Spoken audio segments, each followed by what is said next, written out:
Menteri SDM Bahlil Lahadalia menawarkan agar fasilitas penyimpanan cadangan atau storage minyak ASEAN dibangun di Indonesia. Menurut Bahlil, ide itu dilontarkan tatkala dirinya mendampingi Presiden Prabowo Subianto menghadiri konferensi tingkat tinggi ASEAN ke-48 di Cebu, Filipina pekan lalu.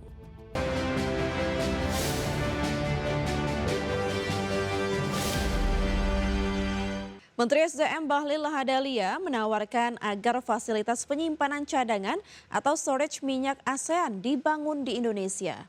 Nantinya storage minyak yang bakal dibangun akan berkapasitas besar dan akan menyuplai kebutuhan minyak negara-negara di Asia Tenggara. Menteri SDM Bahlil Lahadalia menawarkan agar fasilitas penyimpanan cadangan atau storage minyak ASEAN dibangun di Indonesia.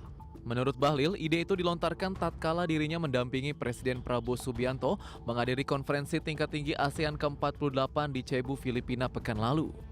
Nantinya, storage minyak yang bakal dibangun akan berkapasitas besar, sebab storage tersebut akan menyuplai kebutuhan minyak untuk negara-negara di Asia Tenggara. Bahlil mengaku telah mengajak sejumlah negara tetangga untuk bekerja sama dalam proyek tersebut. Kendati masih sebatas ide, Bahlil menilai pembangunan storage minyak ASEAN merupakan langkah strategis. Apalagi Indonesia sendiri sedang berproses membangun storage nasional yang saat ini studi kelayakannya sedang berjalan. Nah, ini adalah ide yang bagus. Kita membangun storage di mana aja, tapi kemarin saya tawarkan untuk di Indonesia. Kita membangun cadangan yang cukup besar, yang pada akhirnya kemudian ini menyuplai ke negara-negara di Asia Tenggara. Selain rencana membangun storage minyak untuk kawasan, KTT ASEAN juga membahas optimalisasi penggunaan potensi energi baru dan terbarukan. Langkah ini merupakan upaya untuk mengamankan pasokan sumber daya energi. Tim Liputan IDX Channel. Menteri Koordinator Bidang Perekonomian RI, Erlangga Hartarto, melakukan kunjungan kerja ke 3 negara Eurasia, yakni Kazakhstan, Rusia, dan Belarus. Rangkaian kunjungan kerja tersebut dilaksanakan untuk memperkuat kerjasama ekonomi bilateral dan kelembagaan dengan negara-negara mitra strategis Indonesia di kawasan Eurasia. Menteri Koordinator Bidang Perekonomian RI Erlangga Hartarto melakukan kunjungan kerja ke 3 negara Eurasia, yakni Kazakhstan, Rusia, dan Belarus pada tanggal 10 hingga 16 Mei 2026. Rangkaian kunjungan kerja tersebut dilaksanakan untuk memperkuat kerjasama ekonomi bilateral dan kelembagaan dengan negara-negara mitra strategis Indonesia di kawasan Eurasia. Kunjungan kerja ini berlangsung dalam momentum yang strategis, yaitu seiring dengan telah ditandatangannya Indonesia-Eurasian Economic Union Free Trade Agreement pada tanggal 21 Desember 2025 yang lalu.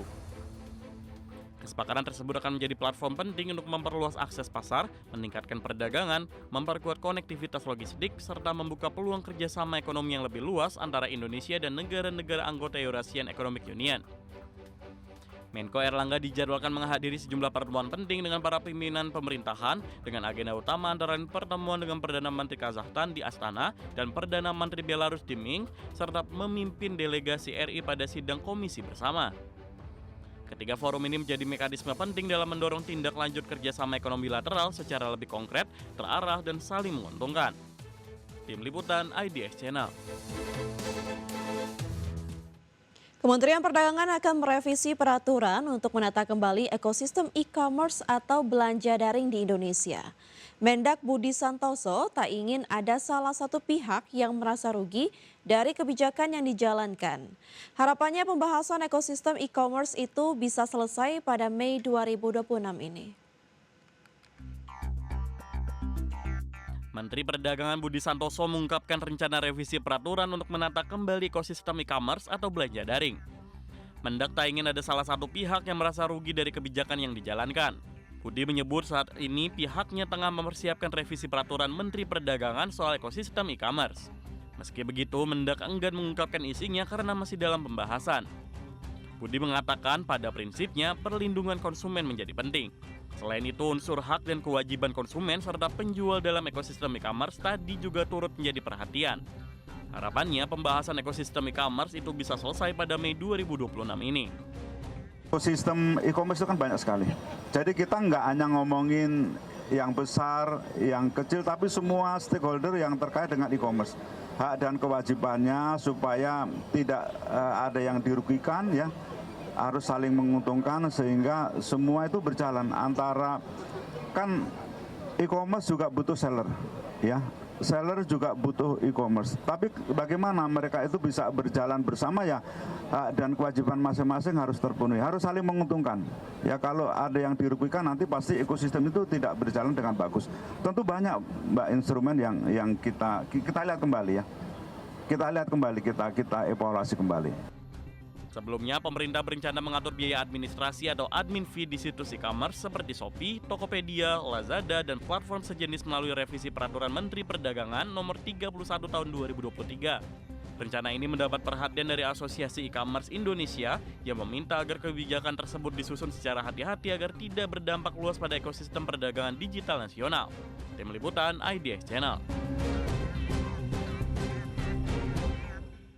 Pemirsa, PT IMC Pelita Logistik Tbk menetapkan dividen tunai 25,6 miliar rupiah atau Rp5 per saham untuk tahun buku 2025. Pembagian dividen ini didukung saldo laba ditahan dan ekuitas perseroan yang masih kuat. PT IMC Pelita Logistik Tbk atau emiten berkode saham PSSI menetapkan dividen tunai 25,6 miliar rupiah untuk tahun buku 2025. Setiap pemegang saham berhak menerima dividen Rp5 per saham. Keputusan ini disetujui dalam RUP ST yang digelar 8 Mei 2026. Dividen akan dibagikan kepada pemegang saham yang tercatat dalam DPS. Nilai dividen tercatat 4 kali lipat dari laba bersih yang diatribusikan kepada entitas induk. Laba bersih perseroan pada 2025 tercatat 4,1 miliar rupiah. Meski demikian, perseroan masih memiliki saldo laba ditahan yang kuat untuk menjaga kebijakan pembagian dividen. Saldo laba ditahan yang tidak dibatasi penggunaannya mencapai 1,61 triliun rupiah. Total ekuitas perseroan tercatat 2,57 triliun rupiah. Kondisi ini menunjukkan struktur permodalan yang masih solid dalam mendukung operasional dan kebijakan korporasi. Hukum dividen pasar reguler dan negosiasi ditetapkan pada 20 Mei 2026. Ex-dividen pasar reguler pada 21 Mei 2026. Pembayaran dividen akan dilakukan pada 11 Juni 2026 kepada pemegang saham yang tercatat pada 22 Mei 2026. Tim Liputan IDX Channel. PT Goto Gojek Tokopedia Tbk berencana melakukan buyback saham dengan nilai maksimal 3,5 triliun rupiah. Aksi korporasi ini ditujukan untuk memperkuat struktur permodalan dan menjaga kinerja saham perseroan.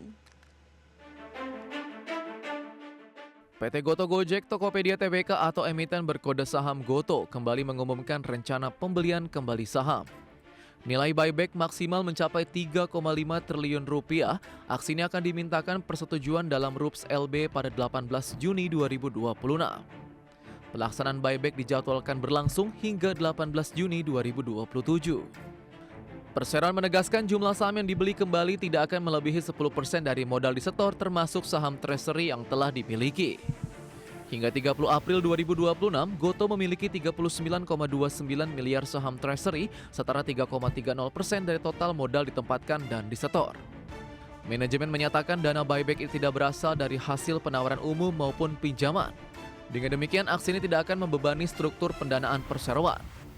Buyback juga dinilai memberikan fleksibilitas dalam pengelolaan modal, sekaligus mengoptimalkan struktur permodalan perusahaan. Hingga 11 Mei 2026, saham Goto berada di level Rp50 per saham. Dalam 3 bulan terakhir, saham terkoreksi 15,25%. Secara year to date, saham Goto turun 21,88%. Buyback diharapkan dapat memperkuat performa saham perseroan. Tim Liputan IDX Channel.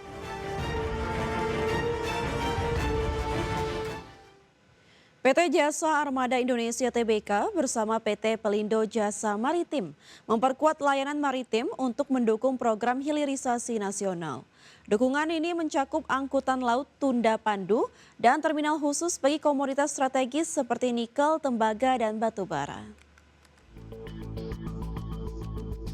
PT Jasa Armada Indonesia Tbk atau emiten berkode saham IPCM bersama PT Pelindo Jasa Maritim mendukung kelancaran transshipment dan transportasi laut. Dukungan diberikan untuk komoditas strategis seperti nikel, tembaga, dan batu bara. Sinergi ini memperkuat layanan angkutan laut tunda pandu dan pengelolaan terminal khusus sekaligus mendukung agenda hilirisasi nasional. IPCM melayani kapal kargo komoditas energi dan mineral di berbagai wilayah strategis. Untuk batu bara, layanan diberikan di Pelindo Regional 2 Melaboh dan PT Bukit Asam. Untuk LNG, perseroan beroperasi di Tersus PT Jawa 1 Power dan PT PGN LNG Indonesia. Sementara untuk nikel, IPCM melayani Pelabuhan Weda dan Tersus NCKL di Laiwi. Perseroan fokus pada peningkatan kapasitas angkut tunda pandu dan terminal khusus. IPCM dan SPJM juga menjalin kolaborasi dengan BUMN pemilik proyek hilirisasi termasuk PT Bukit Asam dan Pertamina. Langkah ini untuk memastikan kelancaran rantai pasok energi dan mineral nasional. IPCM membukukan laba bersih 45,57 miliar rupiah pada kuartal 1 2026, naik 3,03% dibandingkan periode yang sama tahun sebelumnya. Total aset meningkat menjadi 1,79 triliun rupiah dan arus kas operasi naik 36,29% menjadi 102,10 miliar rupiah. Kinerja ini menjadi fondasi ekspansi dan dukungan hilirisasi nasional. Tim Liputan IDX Channel.